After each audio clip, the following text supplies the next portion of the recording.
The morning sunlight crept through the thin white curtains, spilling over a wooden table where 2 cups of tea waited, still steaming.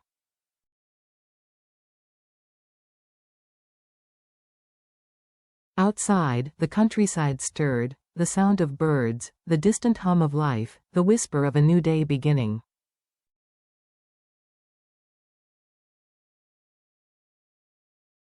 James leaned against the doorway, watching Diep as she tied her hair into a simple braid.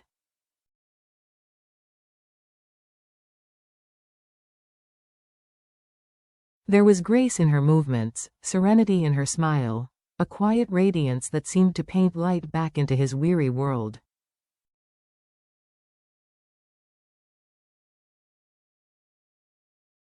Months had passed since the storms of their past had finally calmed, the betrayals, the losses, the rebuilding.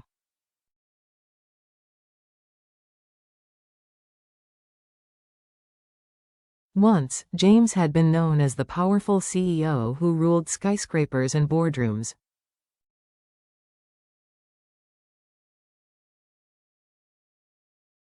But power had a cost. Now, in this modest home tucked between hills and fields, he was just a man rediscovering what it meant to breathe freely.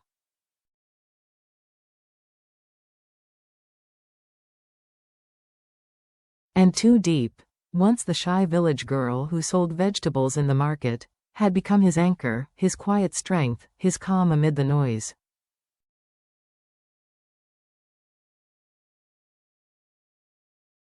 "Breakfast is ready," she called softly, her voice like the morning breeze. The table was humble: a bowl of soup, a loaf of fresh bread, 2 boiled eggs.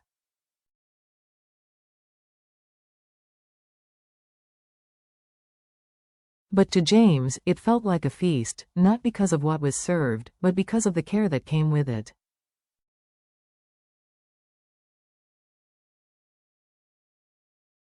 "You didn't have to wake up so early," he said, smiling.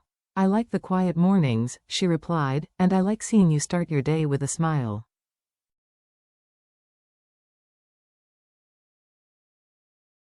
He laughed, brushing a stray lock of hair from her face. "You're the reason I smile, Diep."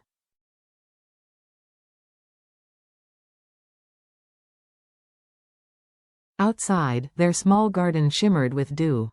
Rows of green vegetables glistened in the soft light.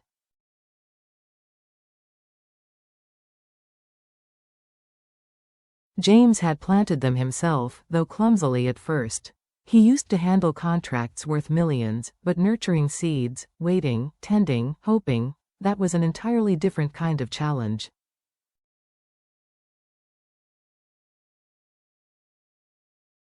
Diep had taught him patience.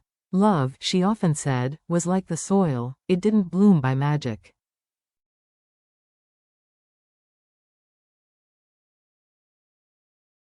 It required care, faith, and effort. Some days were warm, filled with laughter and simple joy.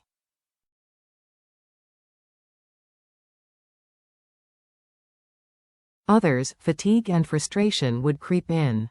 They argued over small things, unpaid bills, leaky roofs, the lingering habits of his old life.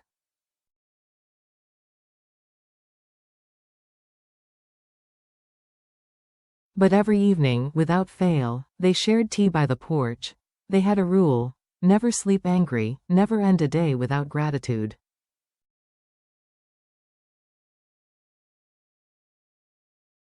One quiet night, under a sky scattered with stars, Diep rested her head on his shoulder.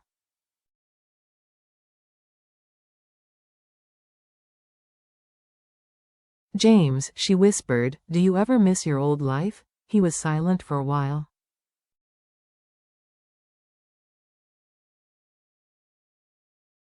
"Sometimes," he said softly, "but only a little. Because now I have something money could never buy: peace, and you."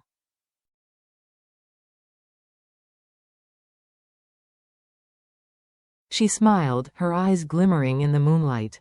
"Peace isn't easy to find," she murmured.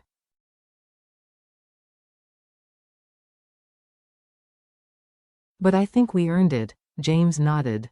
She was right. Love wasn't something that simply appeared and stayed.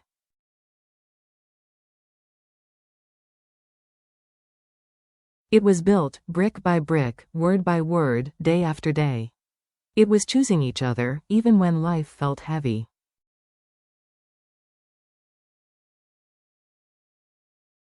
And as the scent of wet earth drifted through the open window, James looked at Diep and thought, this is it.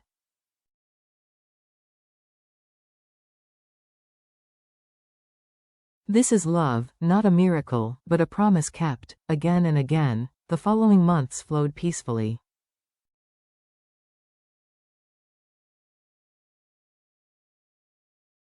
Yet beneath that calm rhythm, new challenges slowly unfolded. James had started rebuilding a small agricultural business from scratch.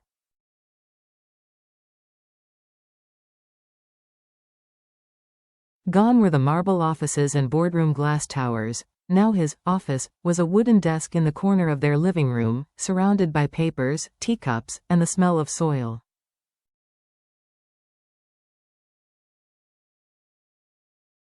Diep often helped with the little things, organizing files, recording orders, talking to local farmers.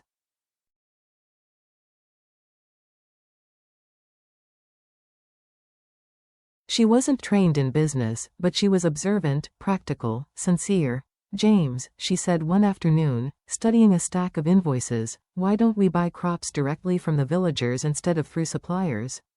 They'll earn more, and we'll get better produce.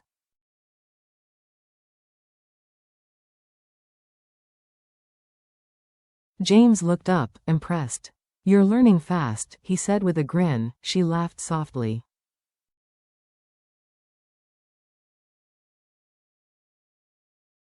Maybe one day I'll be your business partner, not just your wife. Her words lingered long after she'd gone to feed the chickens.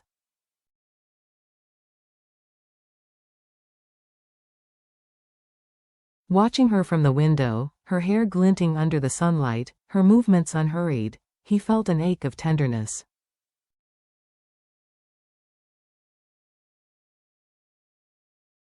That was the kind of love that deepened with time, like roots anchoring unseen beneath the soil.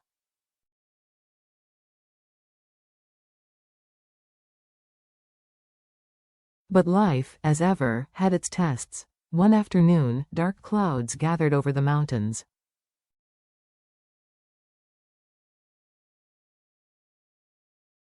The rain came hard and fast, drowning the fields, flooding the warehouse they'd just built.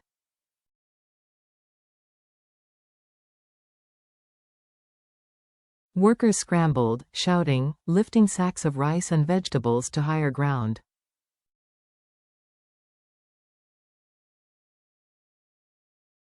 James's shirt was soaked, his hands caked with mud as he hauled crates through the torrent.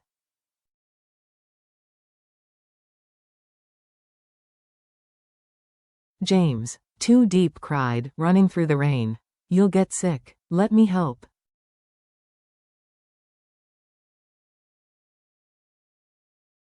Stay inside, Diep, he shouted back, his voice barely carrying through the storm.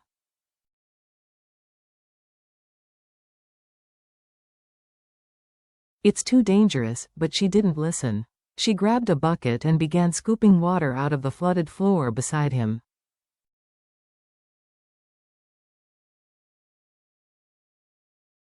Lightning split the sky. The wind howled like a beast. And through it all, they worked, soaked to the bone, side by side.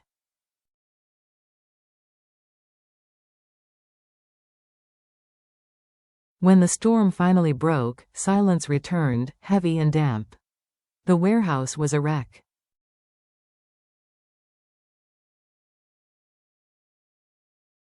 Half the goods were gone. James sank to the ground, exhausted. Diep knelt beside him, trembling.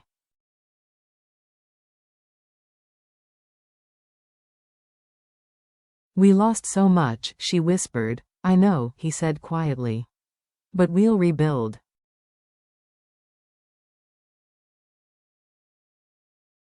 Tears welled in her eyes. Aren't you tired, James? Every time we stand, something knocks us down.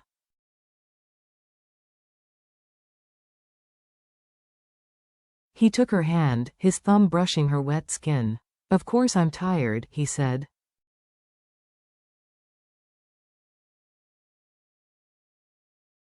But when I look at you, I find a reason to keep going. That night, as rain dripped from the roof and the scent of damp earth filled their home, they sat close by the fire.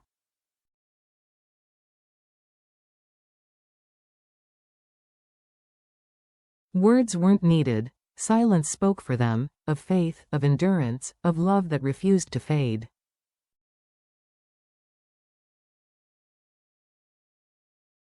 Maybe love isn't about never falling, Too Diep whispered, her voice barely above the crackle of flames.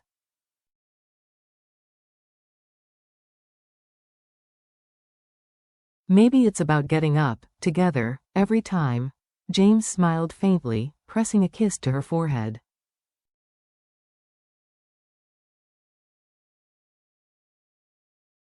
Exactly. Love isn't a miracle. It's our effort, every day. The next morning, sunlight returned as if nothing had happened.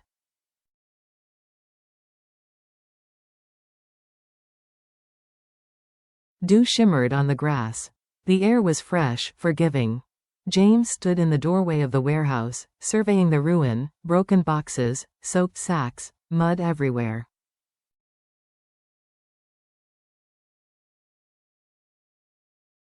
Too Diep approached quietly, 2 cups of tea in her hands. Drink this, she said softly.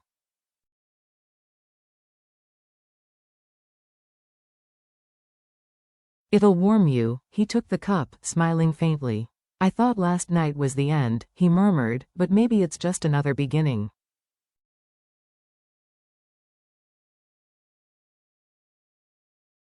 She nodded. We've faced worse, haven't we? Her optimism was contagious. They began to clean.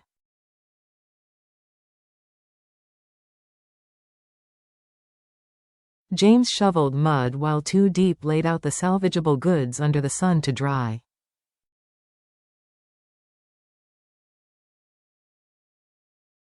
Their hands blistered, their backs ached. Yet laughter found its way back between the chores.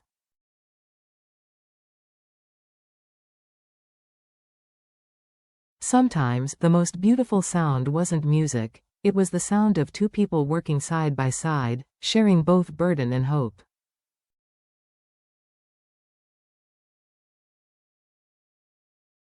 By noon, the workers began returning. Many had feared losing their jobs after the flood.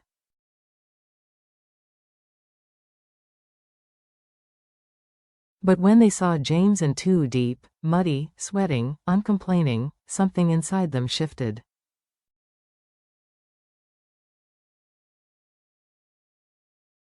If the boss doesn't give up, one whispered, why should we? Together, they spent the day cleaning and repairing.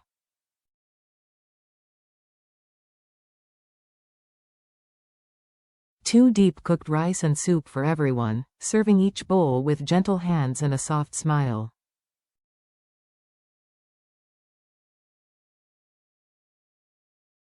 James thanked each worker by name. Those small gestures, unnoticed by the world, became the heart of quiet leadership.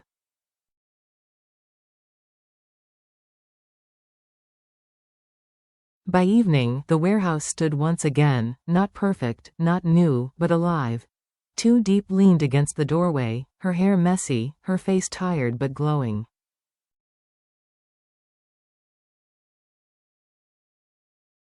It's not as bad as I thought, she said with a smile. James wrapped his arm around her shoulders.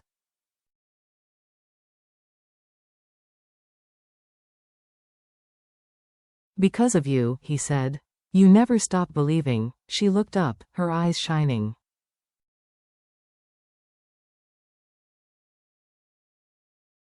I believe because you keep standing up. Because we're not fighting alone. He touched her cheek.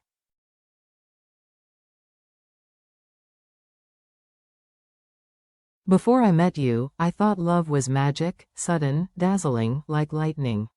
Now I know it's patience, it's work, it's us, right here, choosing each other even when everything falls apart.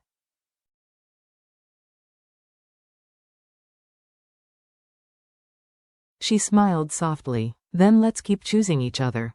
Every day. That night, after the workers had gone, they stood outside under the stars.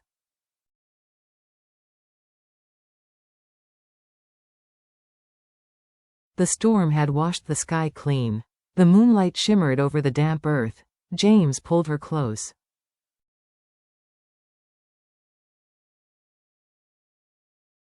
"We'll build again," he whispered. "Better this time." Diep looked up, her voice trembling with warmth.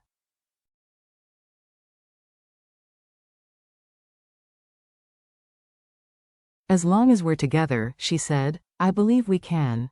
In that quiet, surrounded by the scent of rain and the hum of crickets, they both knew love didn't need to be perfect.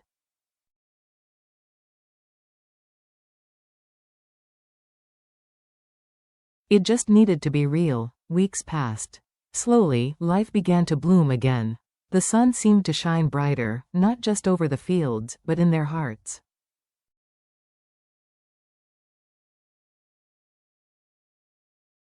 The business recovered. New clients arrived. Workers smiled more easily.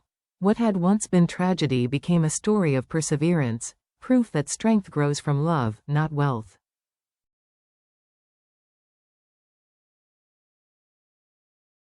One morning, Diep stood by the garden watering her patch of jasmine. The air was fragrant and new.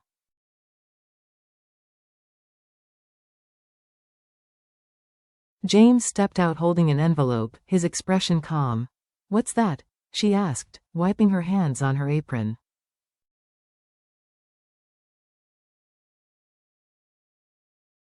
He handed it to her. "A contract from our new partner," he said. "They saw how we managed the crisis."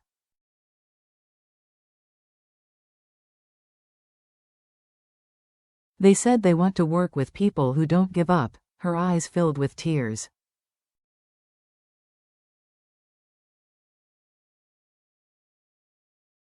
"After everything we went through, it feels unreal," he smiled. "It's not a miracle, Diep.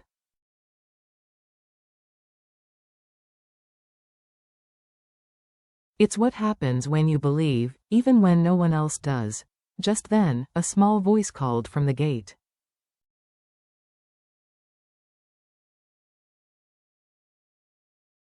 "Mom, Dad." It was Nye, their little girl, her laughter bright as the morning sun.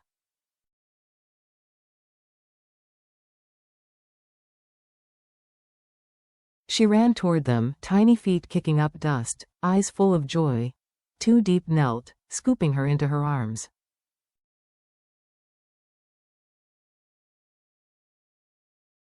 James wrapped them both in an embrace. "Welcome home, my little sunshine," he whispered.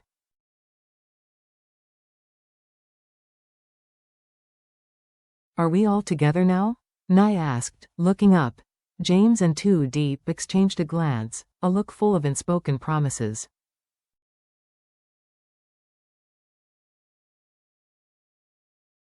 "Yes," Diep said, her voice trembling. "From now on, always together." That afternoon, they sat under the old tamarind tree, sharing a meal and laughter.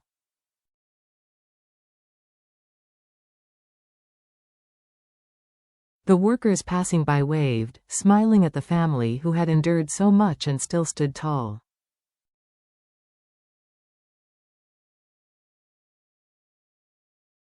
As the sun began to set, James watched Diep and Nye chase each other through the garden, their laughter echoing across the fields.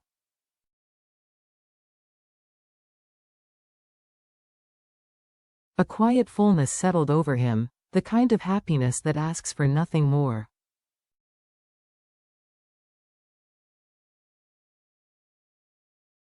He realized then that love wasn't about grand gestures or perfect days. It was about waking up and choosing, again and again, to try.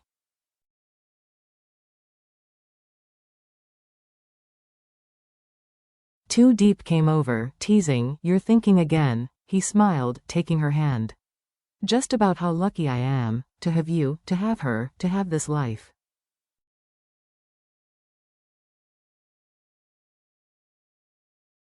She leaned her head on his shoulder. "We built it together, James. Every laugh, every tear."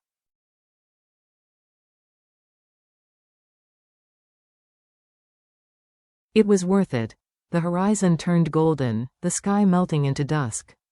The storm that once tore their lives apart now felt distant, a memory that had only made them stronger.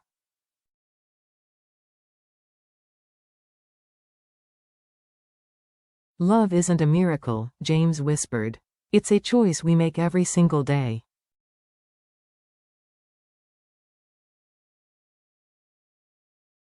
Diep smiled, her voice a soft echo.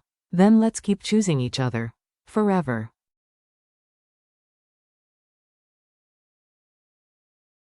And so they stood there, hand in hand, heart to heart, facing the future not with fear, but with faith.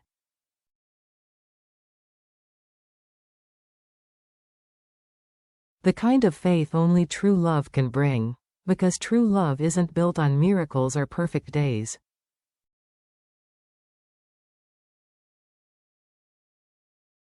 It's built on patience, trust, and daily effort. James and Diep showed that even through storms, love can survive, when two hearts decide, every single day, to stay and to fight together.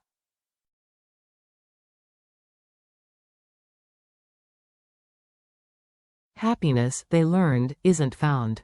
It's created, one act of kindness, one quiet moment, one shared sunrise at a time.